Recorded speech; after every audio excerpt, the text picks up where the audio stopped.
Two Americans talking about European football and using analytics to break down the beautiful game.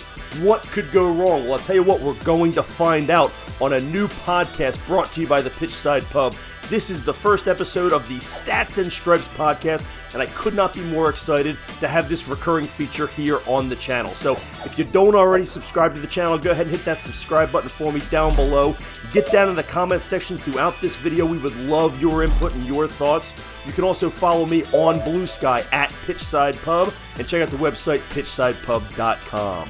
Welcome to the first episode of the Stats and Stripe podcast here at the Pitchside Pub.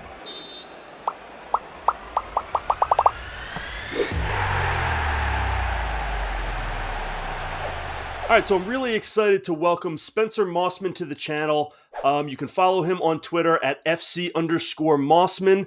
And Spencer is a fellow American who loves football and has an analytic mindset, much like me. And so we're going to do these recurring segments. I don't know how often exactly, but we're going to talk about football and analytics and sort of view the game from our angle as Americans who like numbers. So, Spencer, great to have you, and thanks for joining the channel. Yeah, great to be on here. American, if you can't tell, wearing a USA shirt. It's actually it's a Team USA basketball shirt jersey. Okay. From the Olympics. Funny. This leads into a bit of background about me, but I'm originally from Indiana, so I'm an Indiana Pacers fan. For any NBA fans, this is a Tyrese Halliburton shirt, which is funny because he played like 18 minutes in the entire Olympics. But I still like to wear it. But an Indiana star at this point. For those who don't follow American basketball, he's a star player, and you know that's a sport where we get to be the experts for a little bit. So I want to start with that, right? Because we are obviously two Americans who are passionate about a European sport. So I've talked a little bit on this channel about how I got into the game. When did you become a European soccer fan? Were you originally an American soccer fan? How did you get into all this? Yeah, so I got into it when I was in high school. So it really soccer wasn't all that available, at least where I lived in the U.S. Like in Indiana, it was all football and basketball, and that was the only sports that were really available. But it started coming on TV a lot more regularly, and I just found it like really interesting also watching like the World Cup and stuff. I remember specifically, it's actually, if you go on my Twitter, it's like the header, like my profile, the James Rodriguez volley. I think it was in the quarterfinals, which whenever it was, that World Cup, that was kind of like the onset where it clicked. I'm like, oh, like this is the game that I am most interested in now. Like this is beautiful. This is fantastic. Yeah, this is really cool. So it was around that time, that I got into it, and I would probably credit that World Cup as being the one that most got me into it. But it was really just the availability of it being on TV. It took me that long to get in.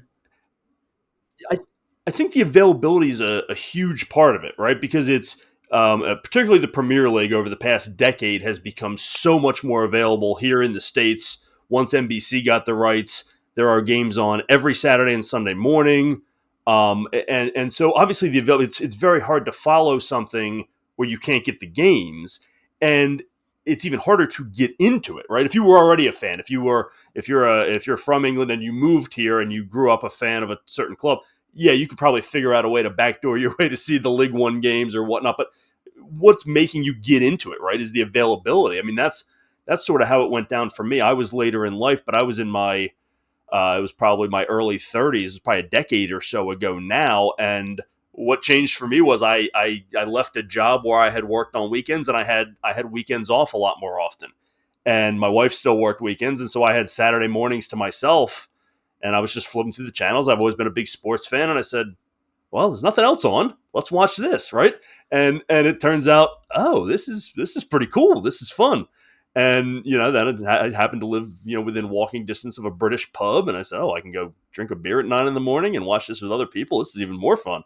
And from there, it hooked me. It hooked me in big time. And I think there is a pushback from European fans. This is not just England. This is across Europe. But there's a pushback from fans, as the game's getting more global, right? And it's tough. I get it because you're so connected to your local club, right? Your low, and you grew up and you want to go get, and now you see it expand, and local fans are getting pushed out in certain ways, and that sucks. Like that's not good for them. But at the same time, like, you're not pushing them out. I'm not pushing them out, right? It's not our fault. And when your club is now becoming one of these globally recognized brands, as I've got a Man City jersey behind me, you've got a Liverpool jersey behind you. We obviously didn't grow up in Manchester or Liverpool, right? So we are great examples, but it changes everything. And I do feel for some of the fans, but at the same time, it's good for the sport. It's good for the game if it's done right.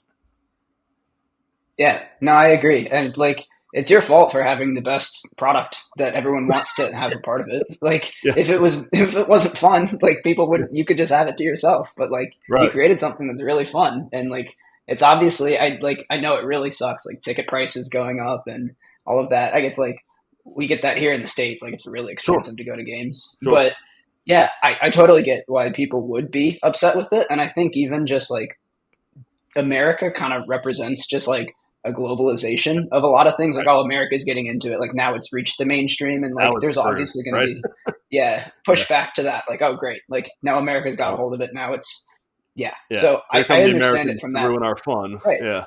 Yeah. Yeah, No, and I totally and get and that. frankly, they're not wrong completely, right? But Mhm. but where, Yeah. and you can tell me if you've had some of these same experiences, but where I put my foot down and fight back on that is when I'll be putting an opinion out there or in a conversation with somebody, and it's automatically dismissed because I'm an American.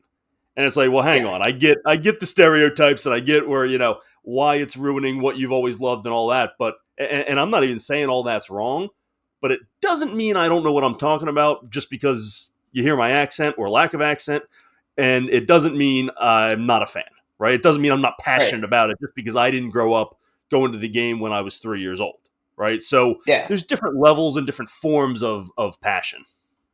Yeah, no, I totally agree. Like, there'll be like several times where I will cry as an adult, probably like my parents' funerals, probably the day Right. that I get married, and probably the day that I walk into Anfield and see a game. Like those will be probably some of the days. Like I'm very passionate about it. I Have just you because I ever didn't been? grow up there. I've never been. Me, It's me it'll neither. I will go one day. Yeah, Me neither. and I've it's never doesn't been. mean I've that never I been to don't. England. Yeah, I We I we still looked watch at every single going. game. We looked at going for my 40th birthday for my wife and I, and it was going to be a $5,000 or $6,000 trip between flights, hotels, tickets, meals. Like it just was. We'll go at some point, but it just wasn't feasible Yeah, at the time, and that's what makes it tough. And I am totally with the longtime fans who are now saying, yeah, but we're getting priced out, because of people like you. And again, it's not, well, hey, I'm not jacking the price up, right? But you're right. hmm When the time comes, I will be willing to pay a couple $100 for a ticket because it's the only time I'm ever going to get there. But I do think clubs should be really, really aware and more loyal to their longtime fans. Some sort of, if you've been a season ticket holder for, X amount of years, your pricing stays the same, right? Gouge our pricing. I don't care because I'm going to go once and I'm going to right. splurge and I'm going to pay whatever it takes to go. But you're right. The 50-year-old guy who's been taking his kid for 20 years should not have his price jacked up just because it's a global brand now. I completely agree. Also, they're building bigger stadiums now. That's also a Right. component of it. Liverpool is Yeah. adding on. Obviously, Spurs just built their brand new big stadium. Arsenal not too long ago. Even Yep. City's big stadium. It's fairly new by Yep. stadium Everton's standards. getting So one. yeah, that's one Everton. way to combat it.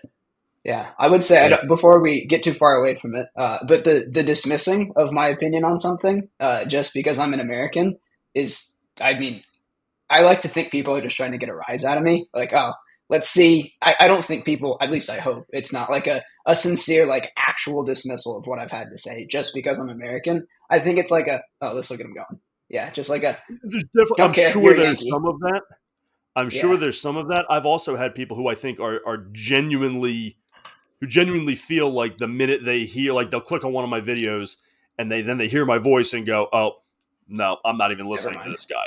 So it's hmm not that they hear what I have to say and then automatically argue with it because it came from an American. It's that they won't even listen to it.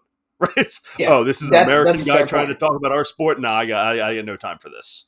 Yeah, that's a fair point. I don't run into that on Twitter very much because it's text, and unless I say y'all in text, Right. you probably Yeah. don't realize that I'm from the U.S. No, other than the But yeah, in video location. form, Yeah. yeah, in video Yeah. In form, definitely, yeah, video, it's a comes little across harder to immediately. hide.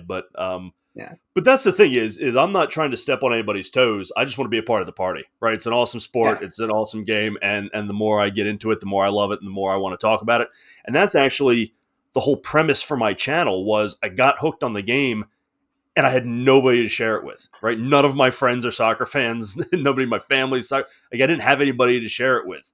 So what do? You turn to the internet, right? So I found I found a way to sort of get these opinions out of my brain and into some sort of format, so I could share them with people, and found a fan base. Like there's a local Manchester City supporters group here in Tennessee where I am. And so I go, to see games with them every now and then when I can around, having kids and things. But I found some people, but that sort of was the point of this channel, and I'm sure that's a little bit behind some of your work. Oh yeah, no, it was definitely it was. I've always like kids growing up that like watch cartoons or like the kind of stuff that they do on Saturday mornings and stuff. I would like go look at the newspaper and go look at the stat section of the basketball games, the football games. Like it's always just been something that Yeah. I've been particularly drawn to. And I was looking. I used to play a lot of FIFA, the video game, back in college and high Yes. school, and then that's also part of what led me into soccer. Is it's just the most fun video game. But then as an adult, Yeah. I started to like I want to do something more productive with my time, but I don't want it to not be soccer. And I have these opinions, I have these thoughts, I'm interested in the data. I just Yeah. started posting stuff on Twitter, and it's just been a snowball rolling downhill from there. It's funny you say that. FIFA is actually how I got into it too. When I started watching the game a little bit, I was like, okay, this is cool. I need to learn players. I need to learn teams. So I bought FIFA, started playing it, and then got hooked. This channel actually started as a FIFA career mode channel where I would post career mode videos on there with the sole purpose of I wanted to teach myself video editing. That's actually how I got started on this. I wanted to Oh teach wow. myself video editing. I realized my PlayStation was recording my FIFA play, and I was like, "Oh, this would be cool. Maybe I stumbled onto something here." And then I quickly realized that a billion people already did that on YouTube. But I thought it was fun and it helped me learn. And then I started to get opinions about the real game, and it snowballed from there. And I think 7 years later, here I am. So, um, but that's funny you said that about like the newspaper looking up stats. So, because not everybody is a stats person, and that's gonna be part of what we're going to talk about here, right? We're obviously, that's our background is being Americans, and we're looking at it from a different angle, and we have a different perspective on the game than a lot of local fans. You could say the same thing about stats and numbers and analytics in general. And I'm interested to hear your take on this because what I've noticed is the European football world is slow on the acceptance of analytics. And my theory is that it's just such a traditionally based game, right? You've got so much tradition and so much that tribalism in the game, and fans who are so passionate about their local club, and that lends itself sort of naturally to a we like things how they were, we like what we know kind of mentality. And I've seen it in previous sports. I worked in baseball in a past career, and we've seen analytics revolutions in baseball, football, basketball here in the States. It's changed every sport fundamentally in how they're played, how they're viewed, how we value the things that lead to wins. And football, European football, seems to really be fighting that battle tooth and nail. So how have you seen it accepted? Your work, what has gotten you into analytics? Like, give me some of your background on that. Yeah. So I was always like numbers when it's related. This is like it's like a kind of like an old meme, but the Drake picture where he's like, no, thank you. And it's like Yeah, numbers when they're in school. No, thank you. Numbers when it's with sports. Like, yes, please. Uh, I've yeah, just always just been interested right. in stats and stuff. And then like in like later high school, college classes, taking like statistics classes, it just clicked and I really enjoyed it. So I've always been like analytically inclined from that perspective. Mm-hmm. It's kind of like I like watching the game too. It's not like I like sit Yeah, there and I'm like, oh, that pass has an 83% probability. No, like I sit there and I enjoy the games, and then like after the fact, I go and I look and like, okay, like what do the numbers say? What else can I learn from this? right. I think the biggest pushback, I think it's in large part because things have been the way that they've been for so long, and it's just they're just kind of entrenched in the way that things are, and they're just kind of they push back on anything that's new, and that it's understandable, it's natural, but I, I've been trying to figure out a way to say this without being insulting, but the you think about where it first started here in the U.S. The data revolution around sports. Baseball was definitely the first one to go there, Mhm. and it brought a bunch of like actual nerds. Like I can call myself a Yes. nerd. It's derogatory. I'm a nerd, and it brought them there because it was a stop and start sport. It's a one-on-one battle between the Right. pitcher and the hitter. Right. There's an instance, a pitch, and then it's very sequential, so Yes. it's very easy to keep track of stats. So Yes. numbers became very easy to derive from there. So as such, nerds flocked to baseball, and it Right. was faster accepted because there was a higher percentage of people that were more prone to being interested in that following the game. And that is not the case Right. with soccer. It is very much a working man's sport. It's an every man's sport. It is not like an intelligent man's sport. And I don't mean that in a derogatory way, but it's just No, I understand the what you're thought saying though, process of the particularly with fan. the stop and start. For us, baseball is the clearest example, right? Every Yeah. situation can be lined up in a few columns, right? You got Mm-hmm. number of men on base, number of outs, game situation, all that stuff. Football, to a certain extent, does as well because of the stop and start between plays. American football. Mm-hmm. Soccer is more like basketball, where there's the Extremely continuous fluid. flow of play, continuous Mm-hmm. movement. You do have to get into things like rate stats and pace of play, pace of offense, right? Certain teams, it's not as simple as saying, well, he scores 30 points a game. Well, yeah, but his team, shoots 10 seconds quicker than other teams, right? Because Right. they're much more Yeah. fast paced, and not to get too deep into it, but yeah, the lack of stop and start really does not lend itself. It's not that it doesn't lend itself to analytics, but they're much more complicated analytics, I think. Yeah. So Um, later onset to it because the barrier of entry to analytics was just so much easier right, in baseball. right. Well, and, Also, I think there's like a sentiment that just if there's numbers involved, that means it's going to go against the aesthetics of the game. Like right, just because like, oh, you're looking at the game through numbers, like you don't appreciate the beautiful game, like it's going to ruin numbers are going to ruin the beautiful game. right. Which my counter to that is I just don't agree with that whatsoever. Often it's harmonious. There's a player, Ryan Cherky, if you're familiar with him, from Hmm. Leon. Yeah, I figured you were. Not for Maybe long, some but people in the yes. audience aren't.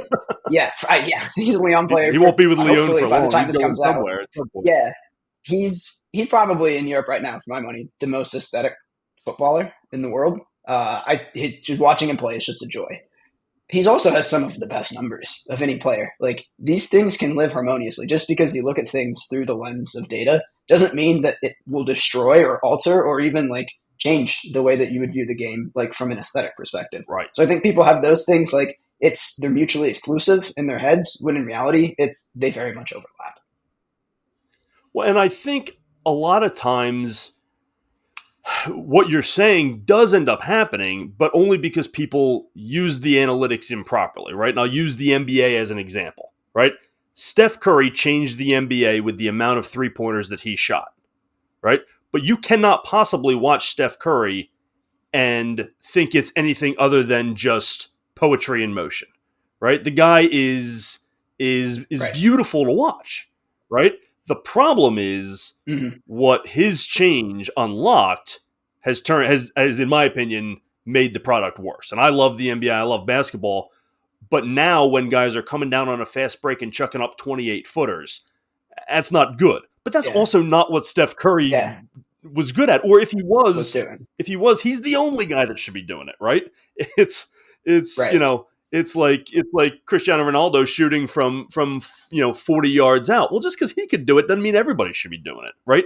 So you've got to take a Right. look at the analytics and what the story's really telling you, and sometimes the pendulum can swing too far. It's interesting because you're right. The point of entry for baseball was much lower because the initial analytics movements in baseball weren't centered so much around creating new metrics as just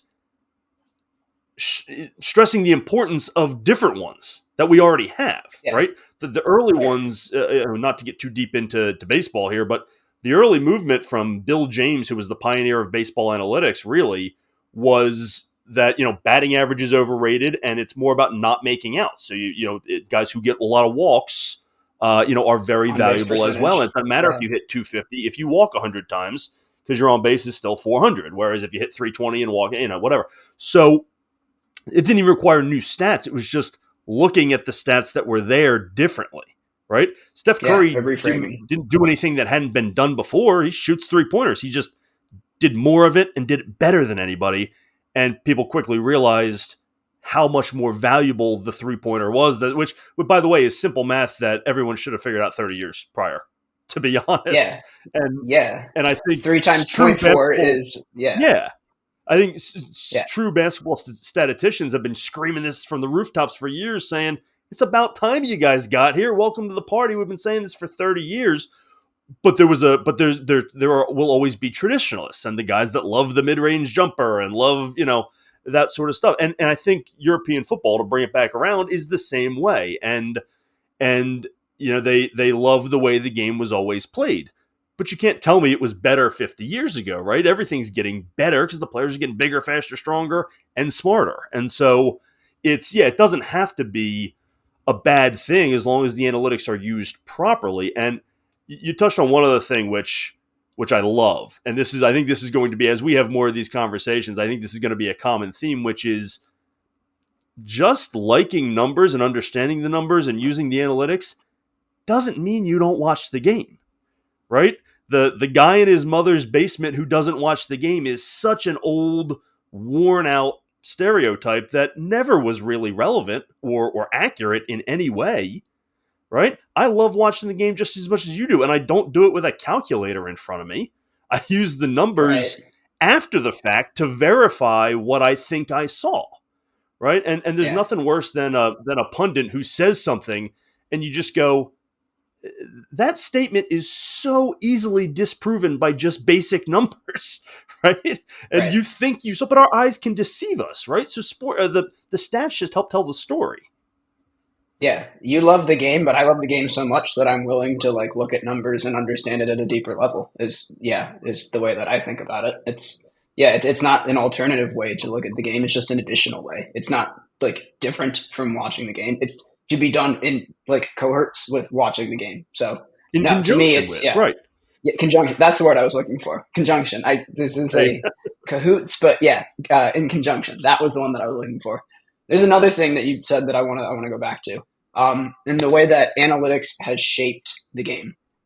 It's to be expected with every single game. So the rules are set up to make the game be fair, and then Right. you figure out how to exploit the rules based on strategy or based on numbers that tell you what is best to do, and then the rules change and the game shifts and the game evolves.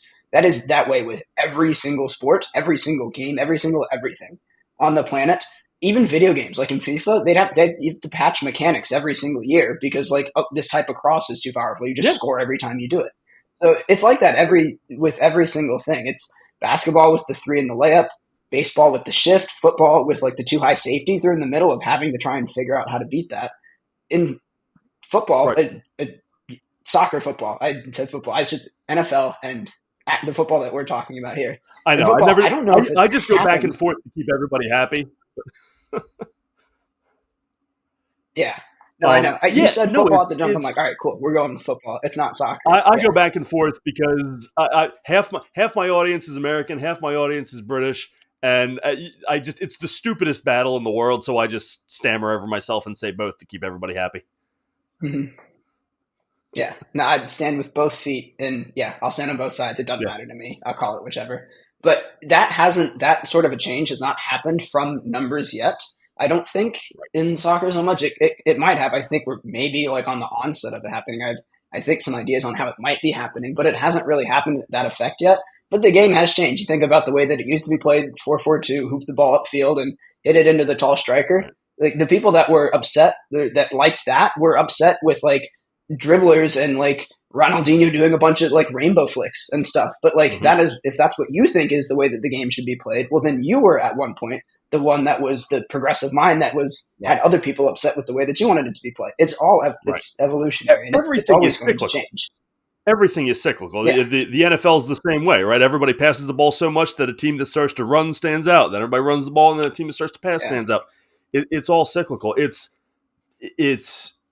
in European football. I agree. I don't think the analytics have caused a major shift in gameplay yet. There has been a major shift in gameplay over the past 20 years, as you pointed out, right? You should just be a 4-4-2 and you lined up. But I think that is more from guys like Pep Guardiola going off and winning successfully in a certain style of play, which he got from Johan Cruyff and the Barcelona style that he played when he was a player, and seeing the value of possession. And now I think we're actually reaching a point where clubs are realizing that too much possession is a bad thing. You can possess the ball too much because then the other team just sits in a low block and there's nothing you can do except fire away from the outside. And that's a topic for another day. But I think that has been a large part of the Manchester City dynasty coming to an end. Here is I'm actually going to do a video, little spoiler here, of the day Carlo Ancelotti ended the Manchester City dynasty last year in the Champions League, when he decided he was just going to sit back and pack the box and let them fire away, and they knocked him out of the Champions League. And yes, Man City still went on to win the Premier League because they just were talented enough to pull it off. But Carlo Ancelotti gave everybody the blueprint, which a lot of teams had done against City, but when you do it with really good defenders, it works really well. And I think the world saw him do that and said, "Oh well, if Real Madrid can do that in the Champions League, then we can do it too. We're not too good for that." And all of a sudden, yeah. Manchester It's City like, really had yeah, trouble scoring. yeah. And It's like a pair of shoes that like you always fancied, but then you're like, I don't know if they're in style. And then you see like a right, basketball player wear them on the court. You're like, all right, cool. I can wear those yeah. shoes now. That's like what a If deep block like. Yeah, Right. If Carlo Ancelotti's not too good to pack the box against Manchester City and stop Erling Haaland and let them just fire away from the outside for a half hour unsuccessfully and then get one counterattack and go down and score, well, shoot, if they can do it, so can we, because we're not as good as them. And it unlocked, because everybody for the rest of the year played City the same way, and they came out this year and started doing it, and Pep really hasn't adjusted because the guy loves possession so much that he's like, oh, you're going to give me 70% possession? Okay, we're going to sit here and fire away. And I saw it was the first half against Chelsea last week, or maybe it was against, no, I think it was against Club Brugge just this week in the Champions League, where they had 72% possession and 10 shots or something, but only like 0.2 xg or something, right? Because none of them were any good shots. They were all just firing away from outside. And so I digress a little bit, but I think, yeah, the game has shifted, but I don't think the analytics have caused that shift yet. And I'm interested to see if and when that happens and how it will be received. The other thing is, I think there have been more fundamental changes in European football than people want to admit, and they're so resistant to that change. But think back, it was not that long ago that a win was 2 points, and now it's 3. That's a massive fundamental shift in how teams crazy approach the shift. game, Yeah, right? It wasn't worth going for a win in a lot of cases. That's why they made the change. It was too much defense. They needed more excitement. It wasn't that long ago that you could pass back to the goalkeeper and he could pick it up with his hands. And that was yeah, killing the entertainment value and the way the game was consumed by fans. I mean, those are two massively fundamental changes to the end product, both of which were made for entertainment reasons, right? So that the game would be more valuable and be a better product for fans. Some at that point it was some the in-person fans and some the television. Now it would be pure television. But like those aren't just like small tweaks. Those are massive change. That'd be like the NFL saying, "Okay, we're going to give you 8 points now for a touchdown," right? Like that's paradigm shifting. yeah. No, I completely agree. And everybody got over It's that, like, right? oh yeah, very very quickly. I still have not gotten over the new kickoff rule in the NFL, but I Well, it's digress on dumb. It that. didn't do We don't need anything. to But yeah, talk about that. it didn't Yeah, I accomplish know. anything. Yeah, I know. It looks silly. Yeah. But no, I think yeah, you're right. It has changed a lot more than people realize. Or people would like to think that it has. It just you adopt to it, and then you forget the way that it was because what you've experienced for an extended amount of time in the present is what you've adapted to believe it Right. always has been. and you have to actively think about like, oh yeah, this is the way that it used to be. And when you realize there's been so many changes and the game has evolved, it's just a matter of the game's always going to change and evolve. It's just I think what is causing the changing and evolving is where Right. the resistance comes to data.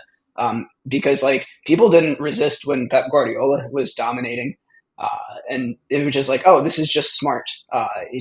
He found a better way to play the game Right.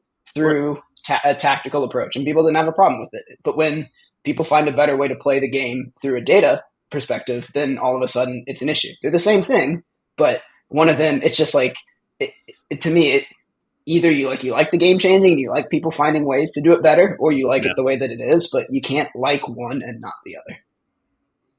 And the best, the most successful teams in every sport have been the ones that find the right balance between what they see with their eyes, the man management, the actual in-person scouting, and what the numbers tell them. Right? The clubs that skew too far, particularly in baseball, too far to the analytics side, end up seeming capped on the level of success they have. They win the wins per dollar award, right? But to like Yeah, the Tampa Bay Rays and places like that.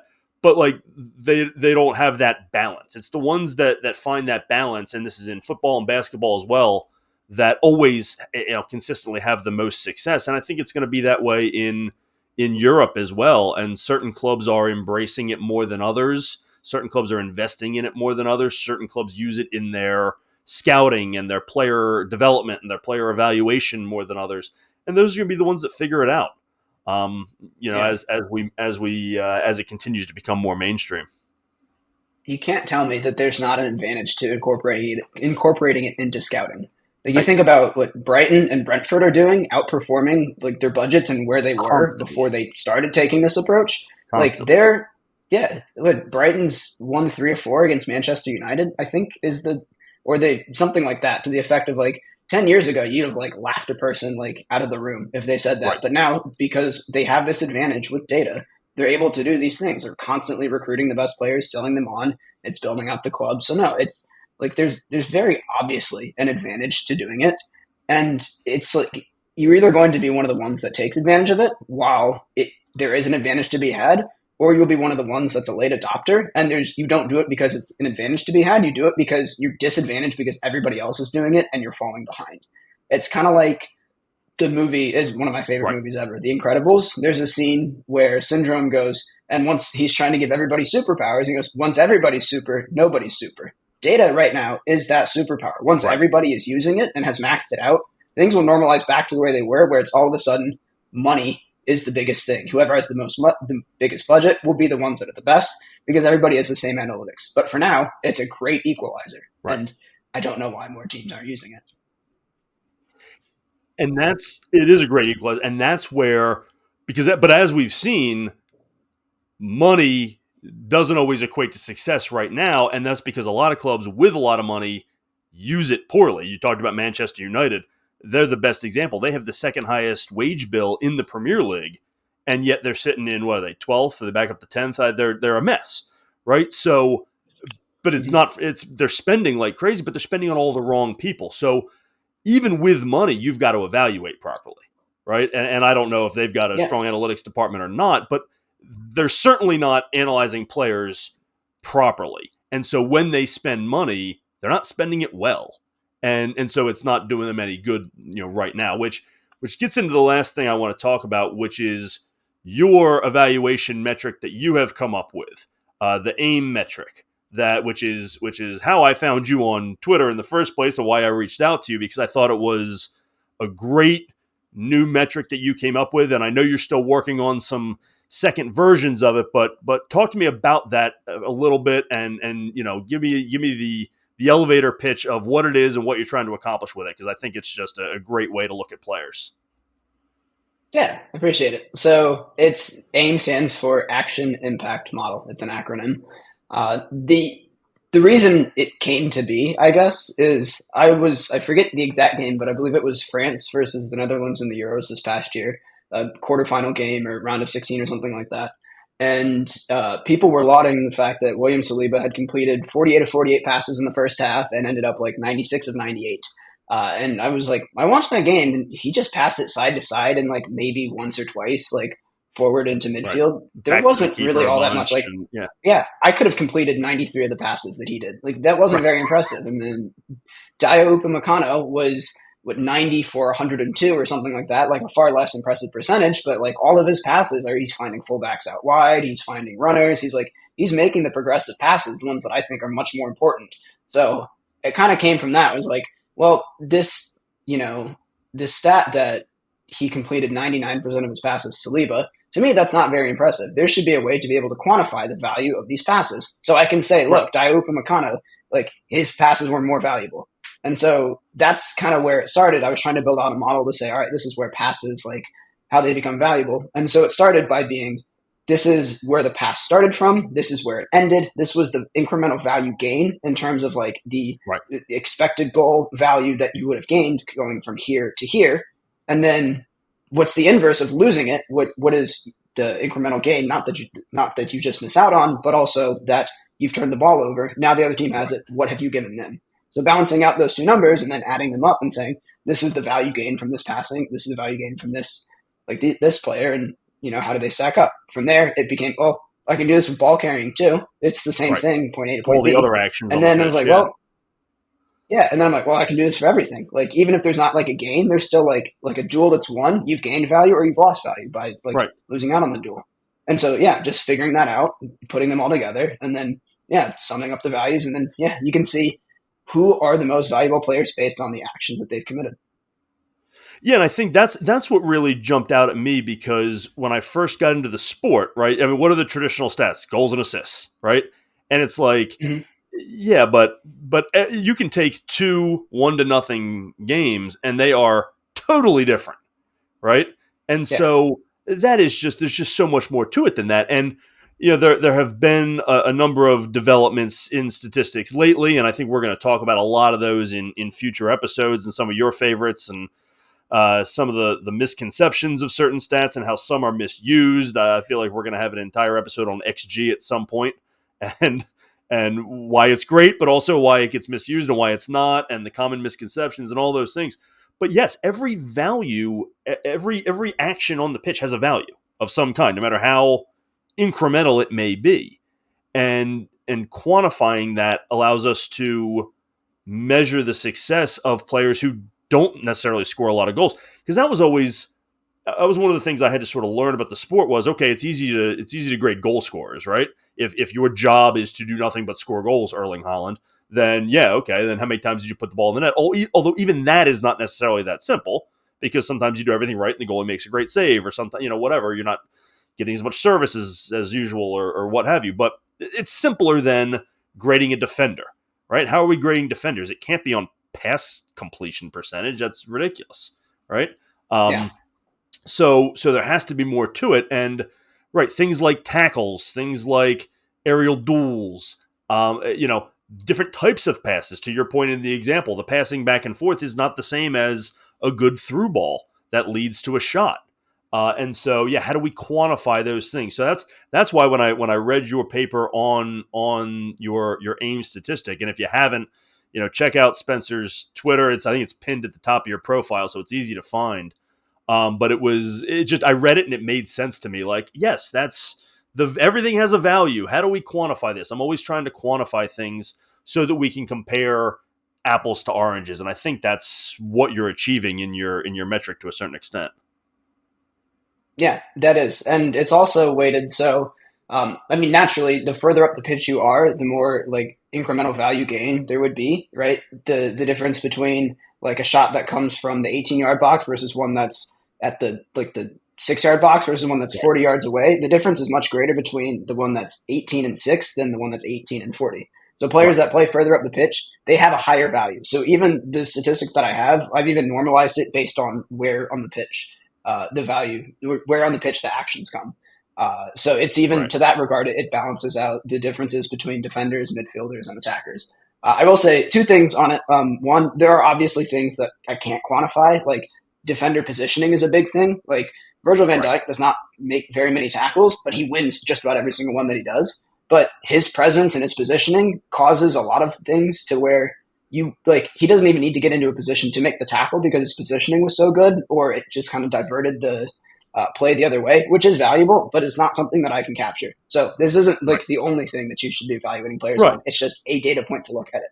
Yeah. Sure. So that's then the other thing. The other thing with that is uh, the actual the way that I built out the model for like the values for each thing. It's just based. It's like it's one dimensional, so it's just up and down the pitch. Right. So unfortunately, a shot that like of an action that would take place like 12 yards away from the goal directly in front of it is weighted the same as one that would take place as 12 yards from the But touchline wide. or 12 yards from the goal line but wide. Yeah.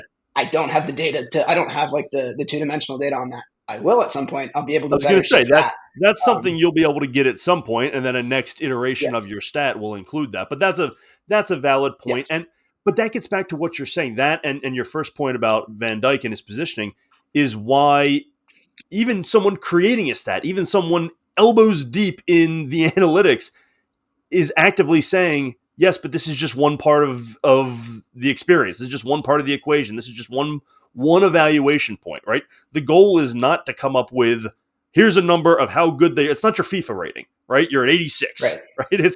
It's not to replace watching the game and just say this is what you are. It's just one way to help accentuate what you're already seeing. And but that's exactly why you have to watch the game anyway, because you see that positioning and then you understand why he's not getting more tackles. Because you'd say, well, he's the best defender in the world. Then you'd look at his tackling numbers and go, well, that doesn't add up. Why is that? Well, because he's always in such good position, he doesn't have to make a tackle, right? It's Yep. there was an old adage that Joe DiMaggio never dove for a ball in center field. Well, it's because he got to them all standing up. It wasn't because he didn't want to dive or didn't want to get dirty. In baseball, again, like we used to quantify defenders based on errors. Well, you got a lot more errors when you can get to a lot more balls, right? So they were Right. punishing by doing that. They were punishing really good defenders who got to more balls than a bad defender and then made the error. We'll say, well, if he wasn't so damn good, he wouldn't have gotten there in the first place, right? So Don't even get me started on how that is into soccer. I'm gonna do the little diatribe real quick. I'm going to get you But started on that at some point. players like Timo Werner that get into so many goal scoring positions but can't finish. Like if Timo Werner has 15 expected goals and scores 10 goals versus Jean-Philippe Mateta that has 8 expected goals and scores 10 goals, what do you care how they got to the 10 goals? Right. It is still just as valuable to be in a lot of goal scoring positions and have the ability to get into those positions, Right. even if you can't finish, because you're still generating that many goal scoring positions. Right. Versus somebody who's like, Timo Werner gets all this hate, but he gets in so many of these positions. It's still really valuable creating these positions. Well, And the player that he may does not not get score into the the goal, but positions, yeah, there could be a shot that has a rebound that goes to another player. There could be it could get blocked and go off for a corner kick. Like there is still value there, even if it didn't result in the goal. right. No, that's exactly right. Players like him, Darwin Nunez is another example of it, where you get like players that consistently are really good at getting in a position, but aren't like elite finishers or even really like average finishers, to be honest. They get like penalized in people's minds so much more than just like Right. players that are average kind of at both traits, because you see it's the errors thing. It's a glaring miss, but like it takes a really Yeah. special player to get into that many positions, that many scoring opportunities in the first place. Right. It's still a skill. It's still a skill. We're gonna. Yeah. I think we Yeah. may have found our next our topic for our next episode, because that unlocks a lot, and that's we can center that around XG and the flaws in it, but also what it tells us and why it's not as simple to just go, oh, he's got 3 goals less than his XG would suggest, so he must be a bad finisher and thus he sucks. Right? And I think Yeah. that's one of the to sort of wrap it up. That's one of the big lessons here is the analytics help us get away from everything being so damn black and white, right? Which is a problem in the sports world in general, but I think it's really bad in European football. It's so black and white. Oh, he's the best player in the world, or he stinks, right? And there's just no in between Yeah. in so many cases, and that's just that can't possibly be true. And I love that's part of why I love the numbers is you can take the 50 best strikers in the world and you can put them in an order, and it's like, okay, well, where's the line between great and stinks? Right? It's not there. It's a Yeah. gradual progression. Yeah, exactly. You can't draw the line between the 25th and the 26th. It's a Right. sliding scale And say all around. that's where they stop being good. It just doesn't work that way. So Yeah, it's not binary. awesome, Yeah, awesome, man. Well, listen, this was already exciting to talk about. I hope anybody watching this likes it. I'm going to try and slice and dice some of this and put it on some other social media as well, on Twitter, on Blue Sky, on Instagram. And we're going to do this every so often. We're going to do it maybe every couple weeks or once a month, or maybe more often if time permits. We both have jobs, but we're going to continue to talk about analytics, why we love it, what we think it brings to the sport, and also sort of the American perspective of it and how we see the game a little differently than those who grew up around it, and how that affects some of our enjoyment and the way we view it. So, Spencer, thank you. This was awesome, and we're going to do it again soon. yeah. Thanks for having me on. All right. Thanks, everybody, for joining us.